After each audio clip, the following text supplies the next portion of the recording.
Fact number 1, तोते के उड़ने की रफ्तार औसतन 24 से 40 किलोमीटर प्रति घंटा होती है। फैक्ट नंबर 2, तोते संगीत की ताल को महसूस कर सकते हैं और समझ भी सकते हैं। फैक्ट नंबर 3, घोंसला बनाने वाला दुनिया का एकमात्र तोता मोंक पैराकीट प्रजाति का होता है। फैक्ट नंबर 4, तोते का जीवन काल इंसानों की तरह ही होता है और इसकी उम्र 20 साल से 80 साल तक हो सकती है।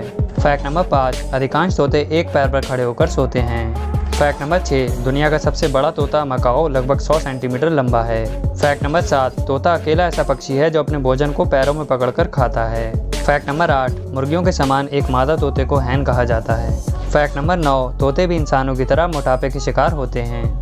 फैक्ट नंबर 10, दुनिया का सबसे छोटा तोता पिग्मी है जो हमारी उंगली के आकार का होता है।